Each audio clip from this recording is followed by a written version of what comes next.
Hi hello ಎಲ್ರಿಗೂ ನಮಸ್ಕಾರ. ಇವತ್ತಿನ ವಿಡಿಯೋದಲ್ಲಿ ನಾನು ಒಂದು ವಿಶೇಷವಾದಂಥ ರೆಸಿಪಿಯನ್ನು ತೋರಿಸ್ತಾ ಇದ್ದೀನಿ. ಸತ್ಯನಾರಾಯಣ ಸ್ವಾಮಿ ಪ್ರಸಾದವನ್ನು ಯಾವ ರೀತಿ ಮನೆಯಲ್ಲಿ ಮಾಡೋದು ಅಂತ. ಮೊದಲನೇದಾಗಿ ನಾನಿಲ್ಲಿ 3 ಬಾಳೆಹಣ್ಣನ್ನು ಈ ರೀತಿ ಸಣ್ಣದಾಗಿ ಕಟ್ ಮಾಡಿ ಇಟ್ಕೊಂಡಿದ್ದೀನಿ. ಅದಕ್ಕೆ ನಾವು 1 ಕಪ್ನಷ್ಟು ಕಾಯಿಸಿರ್ತಕ್ಕಂಥ ಹಾಲನ್ನ ತೆಗೆದುಕೊಳ್ಬೇಕಾಗತ್ತೆ. ಹಾಗೆ 1 ಕಪ್ನಷ್ಟು ಚಿರೋಟಿ ರವೆಯನ್ನು ತೆಗೆದಿಟ್ಕೊಳ್ಬೇಕು. ಜೊತೆಗೆ ಇಲ್ಲಿ ನಾನು ಅರ್ಧ ಕಪ್ನಷ್ಟು ತುಪ್ಪವನ್ನು ತೆಗೆದುಕೊಂಡಿದ್ದೀನಿ. ಹಸುವಿನ ತುಪ್ಪ ಆದರೆ ಒಳ್ಳೆಯದು. ಹಾಗೆಯೇ ಇಲ್ಲಿ 1 ಕಪ್ನಷ್ಟು ಸಕ್ಕರೆಯನ್ನು ಬಳಸ್ತಾ ಇದ್ದೀನಿ. ಇದಕ್ಕೆ ನಾವು ಏಲಕ್ಕಿ ಪುಡಿ ಹಾಗೆಯೇ ದ್ರಾಕ್ಷಿ, ಗೋಡಂಬಿ, ಬಾದಾಮಿಯನ್ನು ಈ ರೀತಿ ಕಟ್ ಮಾಡಿ ಇಟ್ಕೊಳ್ಬೇಕಾಗತ್ತೆ. ನಿಮಗೆ ಎಷ್ಟು ಬೇಕೋ ಅಷ್ಟು ಅನುಸಾರ ತೆಗೆದುಕೊಳ್ಬೋದು. ನಾನಿಲ್ಲಿ 1 ಟೇಬಲ್ ಸ್ಪೂನಷ್ಟು ಗೋಡಂಬಿಯನ್ನು ಕಟ್ ಮಾಡ್ಕೊಂಡಿದ್ದೀನಿ. ಹಾಗೆ 2 ಟೀ ಸ್ಪೂನಷ್ಟು ಒಣ ದ್ರಾಕ್ಷಿನ ತೆಗೆದಿಟ್ಕೊಂಡಿದ್ದೀನಿ. ಈಗ ಮೊದಲನೇದಾಗಿ ಪ್ಯಾನಿಗೆ ಸ್ವಲ್ಪ ತುಪ್ಪನ ಹಾಕ್ಕೊಂಡು ಈ ಡ್ರೈ ಫ್ರೂಟ್ಸ್ ಏನಿದೆ ಅದನ್ನೆಲ್ಲ ಹುರ್ಕೊಳ್ಬೇಕಾಗತ್ತೆ. ಫಸ್ಟು ನಾನಿಲ್ಲಿ ಗೋಡಂಬಿ ಮತ್ತು ಬಾದಾಮಿಯನ್ನು ಹುರ್ಕೊಳ್ತಾ ಇದ್ದೀನಿ. ಸಣ್ಣ ಊರಿನಲ್ಲೇ ಇದನ್ನು ಫ್ರೈ ಮಾಡ್ಕೊಳ್ಬೇಕಾಗತ್ತೆ.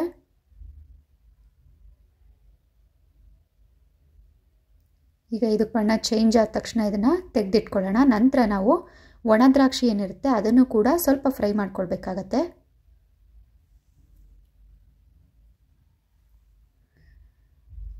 ಇದನ್ನು ಕೂಡ ಈಗ ತೆಗೆದಿಟ್ಕೊಳ್ಳೋಣ. ಈಗ ನಾವು 1 ಕಪ್ನಷ್ಟು ಚಿರೋಟಿ ರವೆಯನ್ನು ಸಣ್ಣ ಊರಿನಲ್ಲೇ ಹುರ್ಕೊಳ್ಬೇಕಾಗತ್ತೆ. ಚೆನ್ನಾಗಿ ರವೆಯನ್ನು ಹುರ್ಕೊಂಡಷ್ಟು ನಿಮಗೆ ಪ್ರಸಾದ ತುಂಬ ಪರ್ಫೆಕ್ಟಾಗಿ ಬರುತ್ತೆ. ನೀವು ಕ್ಯಾಟ್ರಿಂಗಲ್ಲಿ ಮಾಡಿಸ್ತಿರಲ್ಲ, ಅದಕ್ಕಿಂತ ಮನೆಯಲ್ಲೇ ಈ ರೀತಿ ಸುಲಭವಾಗಿ ರುಚಿಯಾಗಿ ಮಾಡ್ಕೊಳ್ಬೋದು. ಇದು ಎಲ್ಲಿವರೆಗೆ ಉರಿಬೇಕಂದ್ರೆ ಇದೆಲ್ಲ ಮರಳು ಥರ ಟೆಕ್ಸ್ಚರ್ ಬರಬೇಕು. ಬಣ್ಣ ಕೂಡ ಸ್ವಲ್ಪ ಚೇಂಜ್ ಆಗುತ್ತೆ. ಅಲ್ಲಿವರೆಗೂ ಇದನ್ನು ಫ್ರೈ ಮಾಡ್ಕೊಳ್ಬೇಕಾಗತ್ತೆ. ಈ ಟೈಮ್ನಲ್ಲಿ ನಾನು ಕಟ್ ಮಾಡಿರ್ತಕ್ಕಂತಹ ಬಾಳೆಹಣ್ಣನ್ನು ಹಾಕ್ಕೊಳ್ತಾ ಇದ್ದೀನಿ. ನಾನಿಲ್ಲಿ ಏಲಕ್ಕಿ ಬಾಳೆಹಣ್ಣನ್ನು ಬಳಸ್ತಾ ಇದ್ದೀನಿ.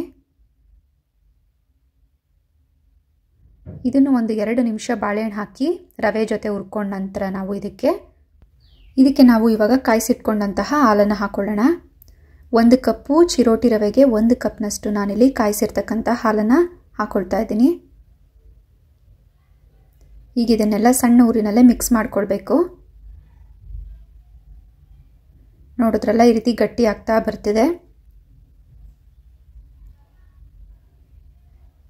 ಈಗ ಇದಕ್ಕೆ ನಾವು ಸ್ವಲ್ಪ ನೀರನ್ನು ಆ್ಯಡ್ ಮಾಡ್ಕೊಳ್ಬೇಕಾಗತ್ತೆ. ಬಿಸಿನೀರನ್ನ ಆ್ಯಡ್ ಮಾಡ್ಕೊಳ್ಳಿ. 1 ಕಪ್ನಷ್ಟು ಬಿಸಿ ನೀರನ್ನು ಸೇರಿಸ್ಕೊಳ್ಬೇಕಾಗತ್ತೆ. ರವೆ ಬೇಯೋದಕ್ಕೋಸ್ಕರ ನೀವು ಹಾಲು ಜೊತೆನೇ ಮಿಕ್ಸ್ ಮಾಡಿಕೊಂಡು ಬಿಸಿಯಾಗಿರುವಂಥ ಹಾಲು ನೀರನ್ನು ಹಾಕ್ಕೊಳ್ಬೋದು, ಅಥವಾ ಈ ರೀತಿ ಕೂಡ ನೀವು ಹಾಕ್ಕೊಳ್ಬೇಕಾಗತ್ತೆ.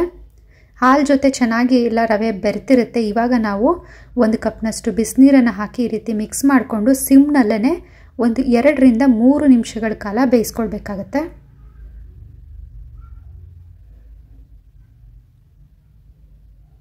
ರವೆ ಎಲ್ಲ ಚೆನ್ನಾಗಿ ಹರಳಿರುತ್ತೆ ನೋಡಿ. ಈ ಟೈಮ್ನಲ್ಲಿ ನಾನು 1 ಕಪ್ನಷ್ಟು ಸಕ್ಕರೆಯನ್ನು ಸೇರಿಸ್ಕೊಳ್ತಾ ಇದ್ದೀನಿ. ಇದಕ್ಕೆ ಏಲಕ್ಕಿ ಪುಡಿ ಕೂಡ ಈಗಲೇ ಆ್ಯಡ್ ಮಾಡ್ಕೊಳ್ಳೋಣ. ನಂತರ ಹುರಿದಿರ್ತಕ್ಕಂತಹ ದ್ರಾಕ್ಷಿ ಮತ್ತು ಗೋಡಂಬಿಯನ್ನು ಸೇರಿಸ್ಕೊಂಡು ಉಳಿದಿರ್ತಕ್ಕಂತಹ ತುಪ್ಪವನ್ನು ಕೂಡ ಇದೇ ಟೈಮ್ನಲ್ಲಿ ಸೇರಿಸ್ಕೊಳ್ಬೇಕು. ಈಗ ಇದನ್ನು ಮೀಡಿಯಮ್ ಊರಿನಲ್ಲಿ ಮಿಕ್ಸ್ ಮಾಡ್ಕೊಳ್ಬೇಕಾಗತ್ತೆ. ಸಕ್ಕರೆ ಎಲ್ಲ ಚೆನ್ನಾಗಿ ಕರಗಿ ಇದು ಸಾಫ್ಟಾಗಿ ಹದವಾಗಿ ಬರುತ್ತೆ. ಅಲ್ಲಿವರೆಗೂ ಇದನ್ನು ಮಿಕ್ಸ್ ಮಾಡ್ಕೊಳ್ಬೇಕು.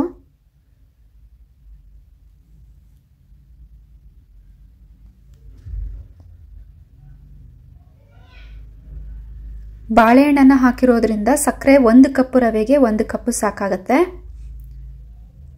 ಪ್ರಸಾದ ಯಾವಾಗಲೂ ಮೈಲ್ಡಾಗಿ ಇರಬೇಕು, ತುಂಬ ಹೆವಿ ಸ್ವೀಟಾಗಿ ಮಾಡಲಿಕ್ಕೆ ಹೋಗಬಾರ್ದು. ಹಾಗಾಗಿ ನಾನಿಲ್ಲಿ 1 ಕಪ್ ರವೆಗೆ 1 ಕಪ್ಪು ಸಕ್ಕರೆಯನ್ನು ಉಪಯೋಗಿಸಿದ್ದೀನಿ.